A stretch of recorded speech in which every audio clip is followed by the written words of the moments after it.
Bonjour à tous, bienvenue dans cette nouvelle vidéo sur ma chaîne YouTube et on se retrouve aujourd'hui pour faire une petite vidéo Top Chef. Je vais vous faire la review des deux derniers épisodes, l'épisode 12 et l'épisode 13, puisque là on va arriver dans le Money Time. Ça y est, c'est les quarts de finale, la demi-finale qui va arriver et la finale. Enfin les demi-finales maintenant parce que c'est souvent deux parties. Donc je préférais m'arrêter là, c'est-à-dire qu'on puisse vraiment repartir à zéro à partir de là et que je puisse maintenant enchaîner, c'est-à-dire faire une vidéo pour les quarts, une vidéo pour les demi et une vidéo pour la finale. Pourquoi je vous dis que ça va aller vite, c'est parce que malheureusement ces épisodes ont été bons mais pas non plus incroyables. En tout cas j'ai noté assez peu de choses, mais on en reparlera. Alors on en reparlera en tout cas des choses qui m'ont vraiment parlé. On va parler évidemment de ce premier épisode, donc l'épisode 12, qui était sur une thématique alors un peu étonnante, c'était il fallait présenter un plat de façon surprenante. Alors le chef il s'appelait Mike Vagal, je ne vais pas vous mentir, je ne le connaissais pas évidemment, et donc le thème c'était une expérience, il faut que le plat soit une expérience à découvrir. Alors évidemment c'est un super thème, hein. Mais alors lui, il nous a présenté un truc, en fait il a fait voler un ballon, et le ballon était mangeable. Voilà. Alors évidemment c'est spectaculaire, évidemment c'est très impressionnant, évidemment ça, tu fais waouh, comment il fait ça? Comment il fait pour que ce ballon ne crève pas? Alors que toi, quand tu remplis un ballon, ça explose tout de suite, lui ça tient, je ne sais pas comment il fait. Bon, en tout cas c'était très très beau, j'aurais aimé le manger évidemment, mais on peut pas goûter donc je sais pas trop ce qu'il pouvait en dire. Alors, donc chacun a voulu faire une expérience, j'ai noté quand même différentes propositions qui ont été proposées, et alors, donc ça a été un bordel à expliquer. Il y aura, en fait, chaque chef a dû choisir un candidat. Sauf que la chef Hélène Darroze, excusez-moi, n'a plus qu'une seule candidate, c'est Louise. Donc Louise est obligée de faire les deux épreuves. Elle peut pas en faire qu'une, elle doit en faire deux. Donc pour cette épreuve-là, il y avait Pascal, Louise, Wilfried et Arnaud. Alors j'ai noté les plats qui m'ont le plus intéressé. Évidemment le premier, celui qui m'a le plus intrigué, c'est celui de Pascal. Pascal, révélation de plus en plus, hein, vraiment il s'impose de plus en plus et on le verra dans l'épisode prochain. Il a fait donc un thème avec le piment très fort, mais genre qui arrache terriblement.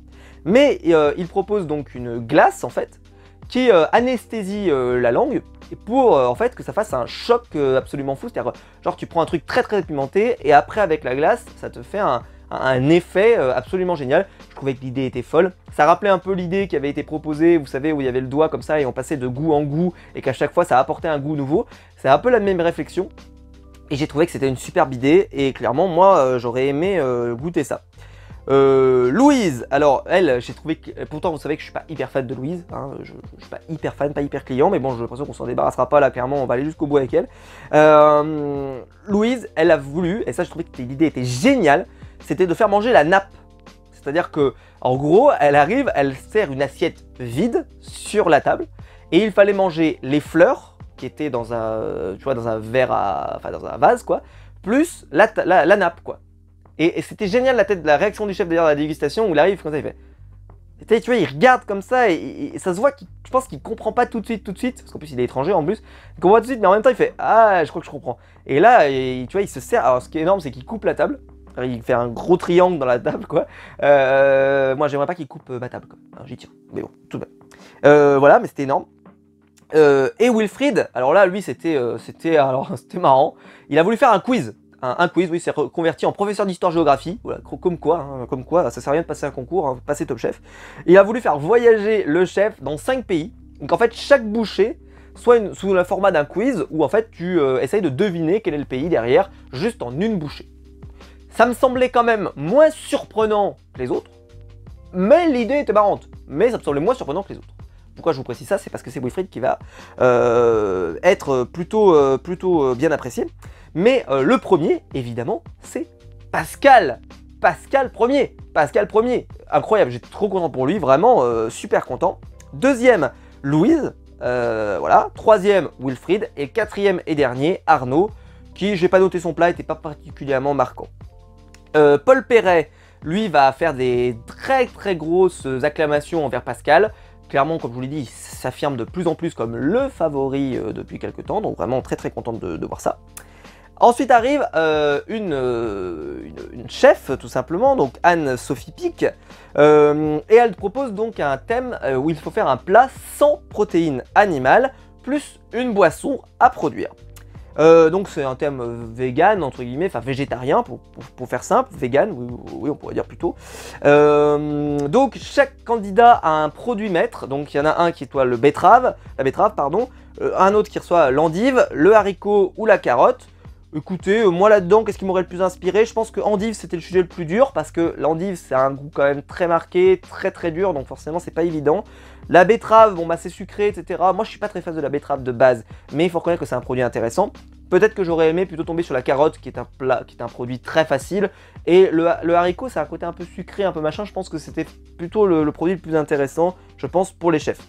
Alors évidemment, Louise va se plaindre, puisqu'elle déteste l'endive, elle aime pas. Donc elle va pas, voilà, elle va vraiment un peu bouder, elle va dire j'aime pas, etc. Ça me plaît pas, machin et tout. Mais elle va quand même travailler, elle va quand même finir par travailler. Et étonnamment, c'est bien Louise qui finit première, hein, et qui remporte l'épreuve, donc elle remporte le maximum de points. Deuxième, ça sera Lilian. Troisième, Sébastien. Et le quatrième, Wilfried, qui passe à côté de l'épreuve. Et donc, Arnaud, Wilfried et Michael se retrouvent parce que voilà, il y a Arnaud, bon, il s'était pas qualifié, enfin il n'avait pas le nombre de points, et en fait il y avait une question de points, etc. Je vous en passe les détails parce que franchement je trouvais que c'était sympa, mais je trouve que la mécanique était pas hyper intuitive. Arnaud, Wilfried et Michael. Et donc ils étaient tous les trois dégoûtés que quelqu'un parte. Alors pourquoi? Bah évidemment parce que ils s'apprécient tous, donc c'était compliqué quoi. Ils s'apprécient tous et donc forcément c'était très compliqué à gérer. Michael finit premier. Michael qui est un favori, clairement. Brigade de Philippe Etchebest avec Pascal, ça roule sur l'or cette affaire, c'est incroyable. Deuxième, Arnaud qui se qualifie, et là la grosse surprise parce que beaucoup de gens pensaient qu'Arnaud allait partir, et c'est Wilfried qui s'en va, qui était jusque-là un candidat très solide, hein, donc incroyable. Épisode 13 maintenant, avec donc Rasmus Munk qui arrive où il fallait choquer par le visuel et avec un thème pour défendre une cause. Alors je vous ai relevé toutes les causes plus ou moins.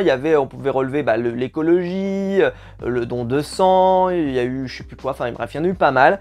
Évidemment celui qui m'a le plus marqué c'est celui d'Arnaud qui était absolument terrifiant. Il a mis un plat dans une poche de sang qui a servi directement dans l'assiette, avec une goutte de sang en forme de gâteau qui était absolument sublime, et c'était rapport avec le fait que les homosexuels puissent pas donner leur sang.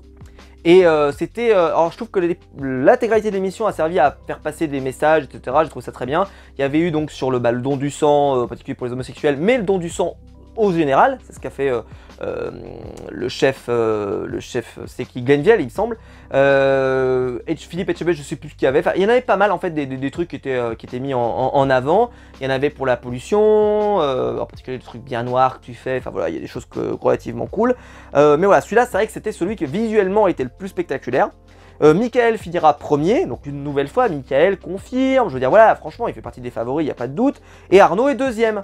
C'est vrai beaucoup qui critiquent Arnaud en disant qu'il n'est pas au niveau, etc. Mais Arnaud, il est souvent bien classé, hein. Alors voilà, il n'est pas toujours dans les premiers. Alors des fois il a fait des mauvaises performances, mais Arnaud, voilà, je rappelle qu'il est parti, il était candidat solitaire et il est toujours là. Et je trouve que c'est aussi la belle histoire aussi Arnaud. Donc moi j'apprécie beaucoup et puis j'adore sa personnalité évidemment.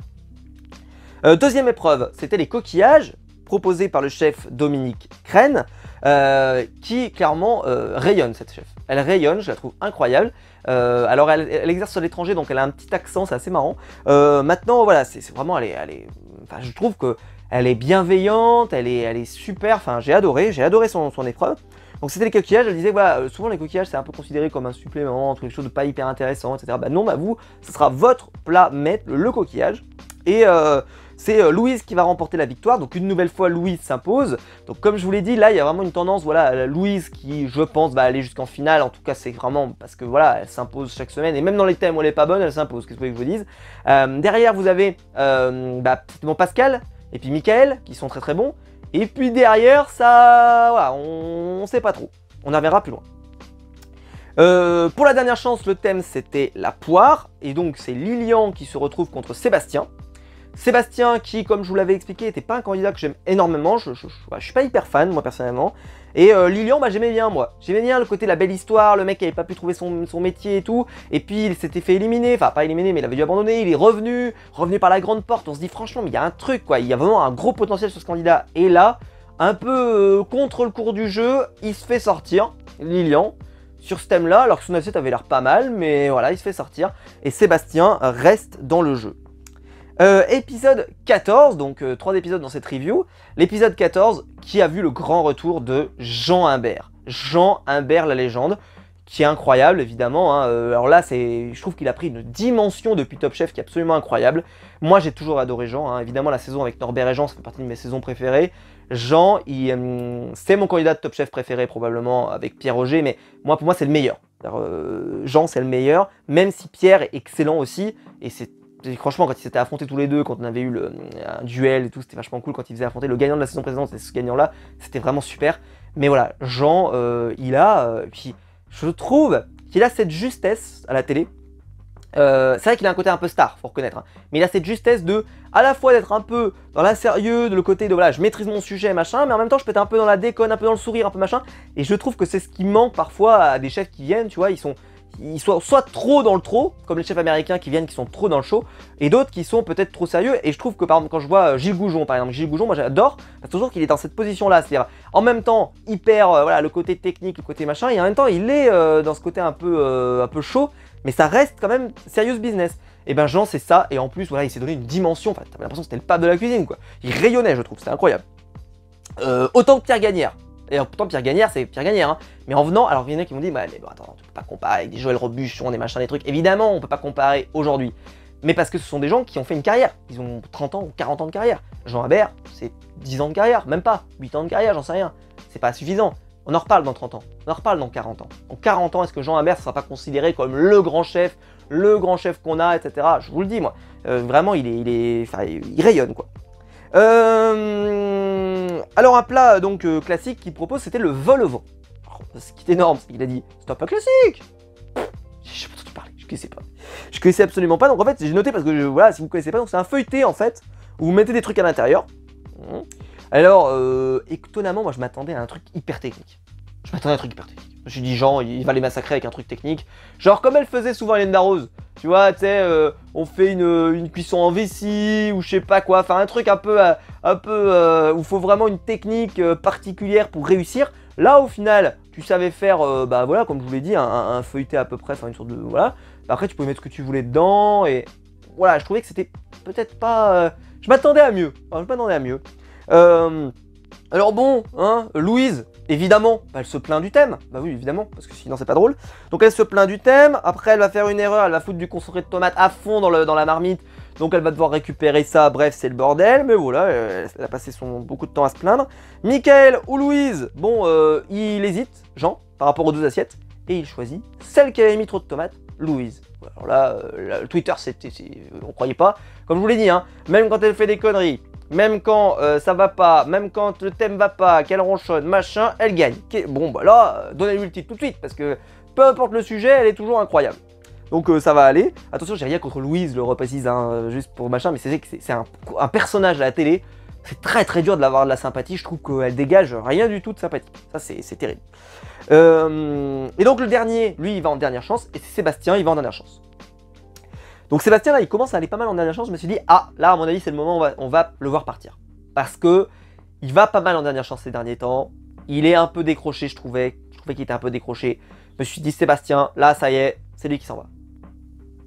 Point oracle, pas du tout accompli. Michael, une nouvelle fois confirme. Il est dans le top 2. Il est dans le top 2, je lui ai dit, il est toujours premier, machin. Tu dis, putain, c'est bon, la finale, on a Michael Louise. Évidemment, on a Michael Louise. Évidemment. Ben, on verra. Donc, Louise est qualifiée, c'est bon. Nouveau chef pour la dégustation qui arrive pour soutenir chaque candidat, excusez-moi, qu'ils ont rencontré pendant la saison. Et vous avez donc un candidat, vous avez les chefs qui vont devoir goûter à l'aveugle, évidemment. Donc Arnaud, il va se retrouver, j'ai noté par exemple avec Dominique Crène, donc celle dont je vous avais dit la semaine dernière qu'elle était vraiment géniale et rayonnante. Pascal, lui, il va se retrouver avec Alexandre Mazia, par exemple. C'était vraiment super. Michael, j'ai pas noté, mais c'était le chef qui avait accompagné, qui avait remplacé Philippe Etchebest de mémoire. pour Michael. Et le thème c'était la tomate, donc un thème hyper ouvert en plus, un peu un thème souvent qui est donné en dernière chance. J'étais assez surpris que ce soit un thème aussi ouvert, d'habitude ce sont des thèmes un peu plus précis, tu vois. Là c'était vraiment juste la tomate. Donc un peu surprenant, mais bon c'est comme ça. Donc évidemment, moi j'ai adoré la proposition d'Arnaud, qui a fait une glace à la tomate. Alors là, la chef, elle a eu un orgasme, faut le dire. Elle a sauté de joie. Ah, vraiment un truc de fou quoi, elle sautait de partout, elle disait mais c'est trop bien, machin et tout, c'était incroyable. Vraiment, je suis fan de Dominique. Pourquoi on peut pas la remplacer par Elsa? Je dis ça, je dis rien, mais je propose son... Voilà. Hein, ça pourrait, ça serait sympa. Et donc qui remporte la victoire? Arnaud. Arnaud remporte la victoire. Et donc il se qualifie. Et Arnaud, comme je vous l'avais dit, c'est la belle histoire, c'est toujours pareil, hein, machin et tout. Et surtout Arnaud, il fait des perfs de temps en temps, il fait des perfs. C'est pas, voilà, il est souvent, il est pas souvent bien classé, mais il peut avoir des trous d'air, mais il fait souvent des petits trucs et tout, enfin moi j'aime bien. Pascal finit deuxième, donc toujours bien placé, toujours bien classé, excusez-moi Pascal. Et Michael est dernier, il se retrouve en dernière chance. Donc Michael passe de « je suis presque premier avec Louise » pour « je suis dernier, je me retrouve en dernière chance ». Le drame. Donc évidemment, Michael se retrouve face à Sébastien. Bon, Sébastien qui a fait quelques bonnes perfs, mais tu te dis, oh, c'est bon, ça va le faire. Et puis Michael, c'est bon. Donc Michael, il part sur l'idée de faire un oignon cru.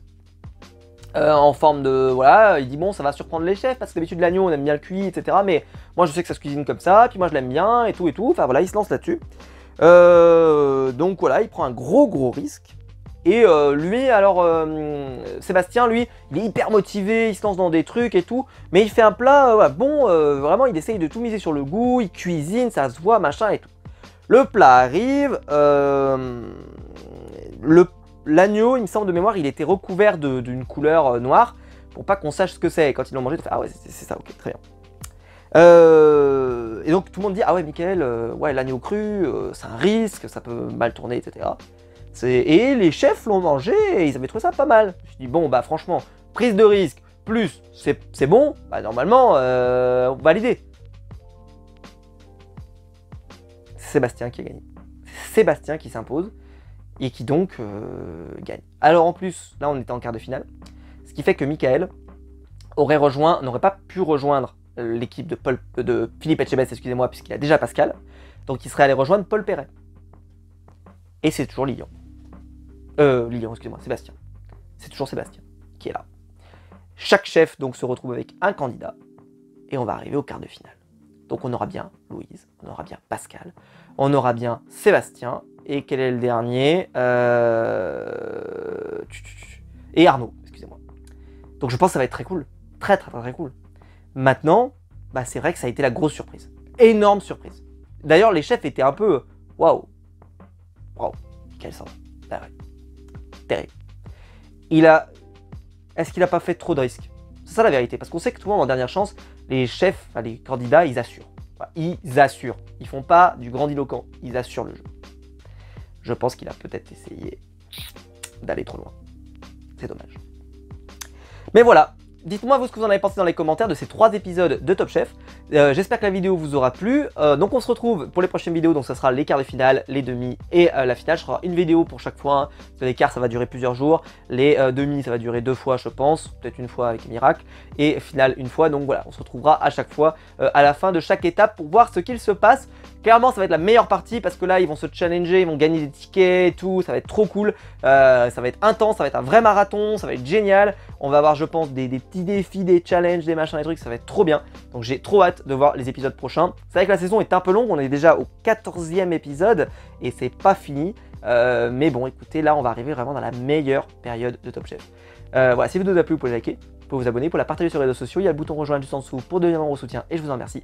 Et quant à nous, on se retrouve très vite pour une nouvelle vidéo. Ciao.